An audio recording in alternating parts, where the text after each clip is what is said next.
Welcome you all to history classes by Shivani Sharma. और आज जो है हम अपना फर्स्ट चैप्टर केसी श्रीवास्तव की बुक का फर्स्ट चैप्टर का थर्ड पार्ट कंप्लीट करेंगे। और ये चैप्टर्स इतने बड़े हैं कि एक ही पार्ट में कंप्लीट करना तो मैं कर दूँ, बट आप लोगों के लिए लेंथी हो जाएगा। वीडियोस कोई कंटिन्यू इतनी देखता नहीं है, तो शॉर्ट नोट्स बनाए हैं और इजीली, ताकि आप बुक्स को कभी भी पढ़ो। इवन आपको बुक पढ़ने की ज़रूरत नहीं पड़ेगी, नोट्स फॉर्म में ही मैंने आपको एक्सप्लेन करूँगी अभी आगे। और अगर पढ़ेगी भी तो आप इजीली उसको समझ सकोगे।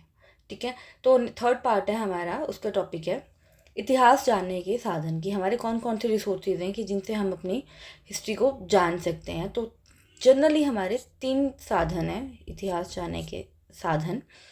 साहित्य मतलब बुक्स से, जो हमारी पुरानी एंशियंट किताबें हैं उनसे, और जो फॉरेन इन्वेडर विदेशी यात्री जो बुद्ध ईरा में या उससे भी पुराने समय में 12वीं शताब्दी में, 14वीं में, 16वीं शताब्दी में जो हमारे देश में आए, मोस्टली तो चाइना के इन्वेडर थे, तो उन्होंने जो बुक्स लिखी हैं उनके थ्रू। और पुरातत्व मतलब जो हमारे को अपनी अर्थ से, चाहे खोद कर या ज़मीन के ऊपर जो भी चीज़ें मिलती हैं उनसे हम देख सकते हैं कि पुरातत्व साधन कौन से हैं। तो साहित्य साधन में आगे फर्दर डिवाइडेड धार्मिक और लौकिक। धार्मिक साहित्य वो होते हैं जिसमें ब्राह्मण और ब्राह्मणेतर ग्रंथ, मतलब जो ब्राह्मण ग्रंथ है वो, और जो ब्राह्मण ग्रंथ के बाद ग्रंथ लिखे गए हैं वो 2 टाइप के ग्रंथ आते हैं। ब्राह्मण ग्रंथों में आ जाते हैं हमारे वेद, उपनिषद, रामायण, महाभारत, पुराण, स्मृति ग्रंथ, ये सब आते हैं हमारे धार्मिक साहित्य में ब्राह्मण के अंदर अंडर। और उसके बाद ब्राह्मणतर मतलब जो ब्राह्मण ग्रंथ के बाद के ग्रंथ आते हैं उसमें आ जाते हैं बौद्ध और जैन। जो बौद्ध ईरा था और जैन ईरा था, उस टाइम में जो साहित्य लिखे गए हैं जो हमारे इतिहास पे, हिस्ट्री पर प्रकाश डालते हैं, तो वो आ जाते हैं आपके ब्राह्मणतर ग्रंथ के अंदर। ठीक है, वेद, उपनिषद, रामायण, महाभारत। अब हम फर्स्ट ऑफ ऑल हम देखेंगे, हम पढ़ेंगे आज वेदों के बारे में। वेद क्या है? तो वेद लिखे किसने थे? कृष्णद्वैपायन वेद व्यास जी ने वेदों की रचना की थी। और वेद जो हैं वो 4 वेद हैं: ऋग्वेद, यजुर्वेद, सामवेद, अथर्ववेद। इस बुक के अकॉर्डिंग जितनी जिस चीज़ की डिटेल दी गई है मैं आपको उतना ही बता रही हूँ, ज़्यादा डीप में नहीं जा रही हूँ। ठीक है, तो सबसे पहले आता है हमारा ऋग्वेद। तो ऋग्वेद जो है वो सबसे प्राचीन वेद कंसीडर होते हैं, और ऋग्वेदों में ज़्यादातर देव स्त्रोतों मतलब देवताओं की स्तुतियों की ही रचना की गई है, देवताओं के बारे में बताया गया है। और वेद जैसे कि हमें बताया कि काफ़ी टाइम तक कंठस्थ रखे गए थे, मतलब सिर्फ मुंह जवानी लिखना उस टाइम किसी को भी नहीं आता था, कोई लिखता नहीं था, तो रिटर्न फॉर्म में नहीं थे। रिटर्न फॉर्म में तो ये अपने कोई 500 साल के बाद लिखे गए हैं। तो वेद व्यास जी ने वेदों को लिखा है, मतलब जब वेद लिखे गए उससे भी 500 साल पहले से वेद जो हैं वो एग्जिस्ट करते थे, बट वो रिटर्न फॉर्म में नहीं थे। तो वेदों की रचना किसने की? वेद व्यास जी ने, मतलब हैंड रिटन फॉर्म में वेद व्यास जी ने ही इनिशिएट लिया था कि वेदों को रचा जाए। तो पहला आता है हमारा ऋग्वेद, और ऋग्वेद कंसीडर होता है सबसे प्राचीन, सबसे पुराना वेद। और ऋग्वेद में है 10 मंडल। कितने मंडल हैं ऋग्वेद में? 10 मंडल और 128 सूक्त। ठीक, और उसके बाद आता है यजुर्वेद, जितने भी हमारे यज्ञ होते थे और उन यज्ञों को करने के क्या नियम होते हैं। अभी भी हम लोग अपने घरों में यज्ञ करते हैं तो एक नियम से ही करते हैं ना, कि कब आपको कौन सी सामग्री यूज़ करनी है, कब अग्नि प्रज्वलित करनी है, कौन कौन सी चीज़ें उसमें आपको यज्ञ में चाहिए। तो उन सब की जो नियम थे वो आपके आए हैं, यज्ञ नियम आए हैं आपके यजुर्वेद में, और ये लिखा गया है गद्य और पद्य शैली में। ठीक, थर्ड आता है हमारा सामवेद। तो यज्ञ में जो उच्चारण किए जाते हैं मंत्र, जिन मंत्रों का यज्ञ में उच्चारण होता है वो आते हैं आपके सामवेद में। और अथर्ववेद जो है तंत्र मंत्र और अंधविश्वास जो उस समय के थे उनका संग्रह करता है।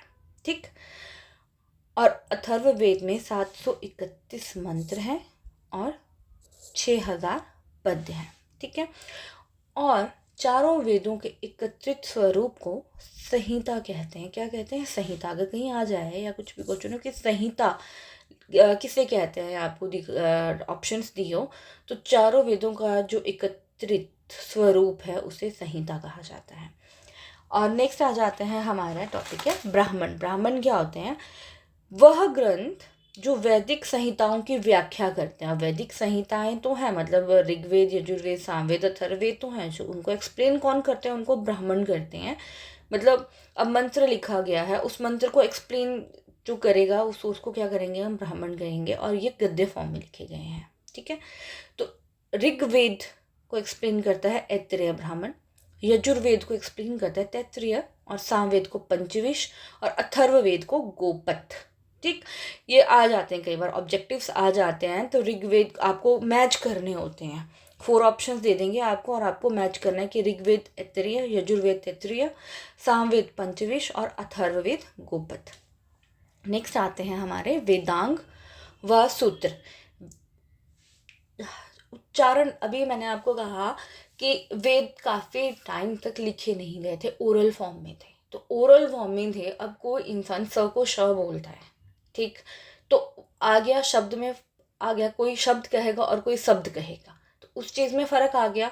तो वो जो उस चीज़ की मिस्टेक को करेक्ट करेगा उसे कहेंगे हम वेदांग। तो उच्चारण में सहायता करते हैं वेदांग, और सूत्र जो है वो विधि विधान बताते हैं। मतलब मंत्रों को अगर हमने उच्चारण करना है तो मंत्र किस विधि से उनको उच्चारित किया जाता है या उनका विधि विधान क्या है, वो हमारे सूत्र बताते हैं। तो वेदांग के अंदर क्या आएगा, शिक्षा, ज्योतिष, कल्प, व्याकरण, निरुक्त और छंद। और सूत्र कौन से हैं हमारे, श्रौत सूत्र, गृह सूत्र और हमारा धर्म सूत्र। ओके, इतना समझ आ गया। नेक्स्ट हमारे हैं महाकाव्य। महाकाव्य कहलाते हैं रामायण और महाभारत, ये पोएटिक फॉर्म में थे। हर चीज़ जो उस टाइम या गीता भी लिखी गई है वो मंत्रों के फॉर्म में या पोएटिक फॉर्म में, बाद में हिंदी में उच्चारण होता है उन श्लोकों का, उन मंत्रों का। तो महाकाव्य कहलाए जाते हैं रामायण और महाभारत। और रामायण की रचना की थी वाल्मीकि जी ने। एक चीज़ हमेशा याद रखना, कोई भी किताब जब हम लिखते हैं, इवन हम खुद भी लिखते हैं या कोई भी हम पुरानी पढ़ी हुई किताब लिखते हैं, अब किसी ने कोई बुक 1200 शताब्दी में लिखी है तो इट डजेंट मीन कि वो 1200 शताब्दी में ही वो विचार थॉट किसी के पास आया होगा तब लिखी गई होगी, नहीं। वो इवेंट पहले हो चुका है, वो घट चुका है, वो होके कंप्लीट हो चुका है, उसके बाद वो पूरी दुनिया में फैल चुका है, लोगों को कहानी की तरह, स्टोरीज की तरह उनकी ज़ुबान पे है, बट लिखने का काम होता है बाद में। तभी जो है रामायण की रचना वाल्मीकि जी ने की थी। वो भी उस टाइम नहीं हुई थी रामायण की रचना, मतलब कहने का मतलब है जिस टाइम जो इवेंट होके घट जाता है उसके बाद ही लिखा जाता है ना। और महाभारत भी वेद व्यास जी ने लिखी थी। ठीक है, नेक्स्ट आ जाते हैं हमारे पुराण। 18 पुराण है हमारे, और लोमहर्ष व उनके उग्र शवा उनके पुत्र ने ऐतिहासिक कथाएं जितनी भी थी उनको लाइन वाइज करने का सोचा। ऐतिहासिक कथाएं जैसे आंध्रा में सातवाहन थे, मौर्य थे, ठीक है, मतलब जो जो डायनेस्टीज थी उनकी स्टोरी लिखनी है, गुप्त वंश के बारे में लिखना है, या सामाजिक और सांस्कृतिक कैसा वहाँ का माहौल है उसके बारे में लिखना है, तो वो पुराणों में लिखा गया।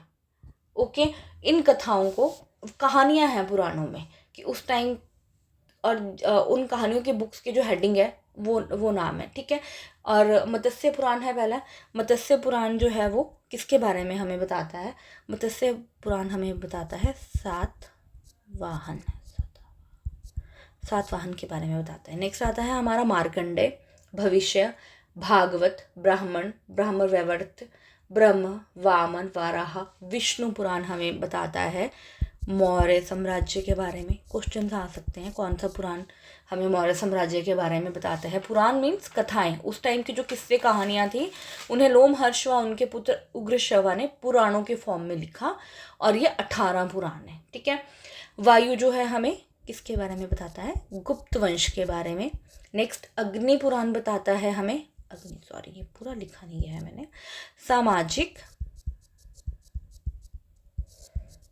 व सांस्कृतिक कैसा माहौल था उसके बारे में हमें बताता है अग्नि। ठीक है, फिर आता है हमारा नारद, पद्म, लिंग, गरुड़, कुर्म और स्कंद पुराण। ठीक है, ये 18 पुराण है। और 18 पुराणों के बाद एक विद्वान हुए हाजरा, उन्होंने 100 उपपुराण भी लिखे, मतलब 100 और बुक्स हैं, उपपुराण हैं, जो कि और उस टाइम की ईरा के ऊपर लाइट डालती है, प्रकाश डालती है। ठीक है, वो किसने लिखे थे, 100 पुराण किसने लिखे, हाजरा ने। अब आते हैं हमारे धर्मशास्त्र। तो धर्म सूत्र, स्मृति, भाष्य, निबंध, इन सबको जब हम ऐड करते हैं तो वो बनते हैं धर्मशास्त्र। मतलब ये नियम है तो वर्ण व्यवस्था जो हमारे समाज में फैली, उसका सूत्रपात मतलब उसका प्रारंभ हुआ था धर्मशास्त्र में ही। आती है ना, मनुस्मृति में ही हमें ज़्यादातर वो मिलते हैं, तो मनुस्मृति जो है वो धर्मशास्त्र का ही हिस्सा है। और धर्मसूत्र का स्थान जो है बाद में ले लिया था स्मृतियों ने, जो स्मृतियाँ बाद में पद्य में लिखी गई थी और धर्मसूत्र लिखे गए थे गद्य में। तो मनुस्मृति, स्मृतियाँ क्या हुई, पद्य फॉर्म में लिखी गई थी, और स्मृति कौन सी है, मनुस्मृति। और मनुस्मृति शुंग काल के ऊपर प्रकाश डालती है। तो कई बार क्वेश्चन आ जाते हैं कि ये स्मृतियाँ ये मैच करना, तो आपको इन नोट से हेल्प मिल जाएगी कि मनुस्मृति पद्य फॉर्म में है और वो शुंग काल पर प्रकाश डालती है। अभी हमने ब्राह्मण ग्रंथों के बारे में पढ़ा, अब ब्राह्मणोत्तर साहित्य कौन से थे, मैंने आपको अभी स्टार्टिंग में बता दिया था, ब्राह्मणोत्तर थे बौद्ध और जैन। तो बौद्ध ईरा में जो किस्से कहानियाँ या बौद्ध की जीवन की या उनके पूरी रचनाएं हैं, वो उस टाइम पीरियड पे जो राजा हुए और उनके टाइम पे भी यात्री आए, उन सब की बात में आप डिटेल आप पढ़ेंगे।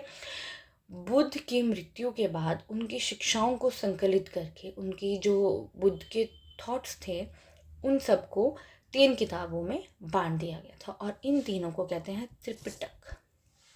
तो त्रिपिटक किसे कहते हैं कि जो बुद्ध की शिक्षाओं को जिन 3 बुक्स में आपको डिटेल में लिखा गया है उन्हें त्रिपिटक कहते हैं। विनय पिटक, सूत्र पिटक और अभिधम्म। ठीक है, आपको पता है बौद्ध भिक्षु संघ में रहते थे, तो संघ संबंधी जो नियम और आचार और उनकी शिक्षाएं हैं वो आती है विनय पिटक में, और सूत्र पिटक में आते हैं धार्मिक सिद्धांत और धर्मोपदेश, और अभिधम्म में आते हैं दार्शनिक सिद्धांत। ठीक है, इनकी भाषा थी पाली, होता है पाली और प्रकृत भाषाएं चलती थी, मतलब जो जन साधारण जो भाषा को इस्तेमाल करते थे आपस में कम्युनिकेशन के लिए, उस लैंग्वेज में ही ये लिखे गए हैं ताकि इजीली सबको समझ आ जाए।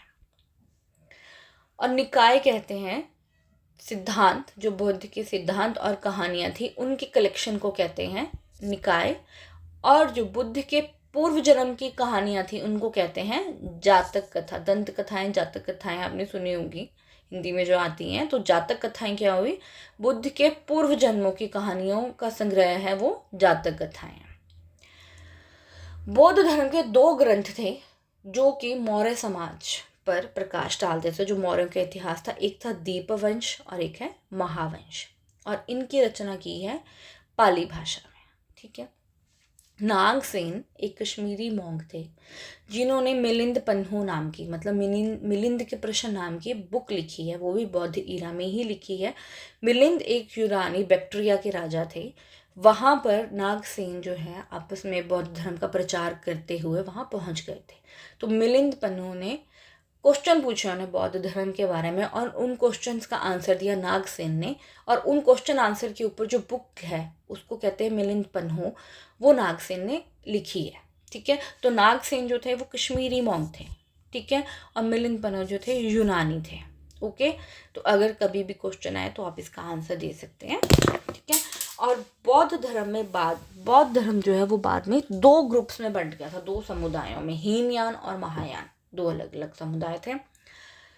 तो हीनयान का मुख्य ग्रंथ था कथा वस्तु, उनका मुख्य ग्रंथ था, और ये बुद्ध की जीवन कथाओं सहित वर्णित है। और महायान का ललित विस्तार और दिव्यावदान। ललित विस्तार में चमत्कारी जो चीज़ें हुई हैं उनका वर्णन है, और दिव्यावदान में अशोक से लेकर पुष्यमित्र शुंग तक जितने भी राजा थे और जो अशोक के उत्तराधिकारी हैं उनके बारे में डिटेल दी गई है। तो इन ग्रंथों से हमें इतिहास के उस पार्ट पे के बारे में जानकारी मिलती है कि बौद्ध जैन ग्रंथों से हमें मौर्य समाज के बारे में जानकारी मिल रही है। ठीक है, नेक्स्ट आ गया हमारे जैन ग्रंथ। जैन ग्रंथ को आगम कहा जाता है। ठीक है, जो जैन ग्रंथ हैं उन्हें सिद्धांत कहा जाता है, और मुख्य जैन ग्रंथ है परिशिष्ट पर्वन, भद्रबाहु चरित्र, आवश्यक सूत्र, आचरंग सूत्र, भगवती सूत्र और कलिका पुराण। तो भद्रबाहु जो है चंद्रगुप्त का उल्लेख मिलता है भद्रबाहु सूत्र में, ग्रंथ में। आचरंग में आचार नियम, आपको कैसा बिहेव करना है, और भगवती सूत्र में महावीर के जीवन से रिलेटेड इवेंट्स का आपको पता चलता है। और जैन धर्म का प्रारंभ जो है प्रारंभ इतिहास जो है कल्प सूत्र से ज्ञात होता है। ठीक है, जो प्रारंभ है इतिहास जैन ग्रंथ का, उसके बारे में हमें पता चलता है कल्प सूत्र से। ठीक है, आज के लिए हम इतना ही पढ़ेंगे। अब सिर्फ एक लास्ट पार्ट रह गया है, 4th पार्ट। और अगर आपको समझ आ रहा है तो प्लीज़ मेरे चैनल को शेयर और सब्सक्राइब ज़रूर करें। और आई ट्राई कि मैं डेली ही हर चैप्टर के नोट्स बना के डालती रहूँ, ताकि आपको भी कवर अप करना ईजी रहे। Okay, thank you and please share and subscribe.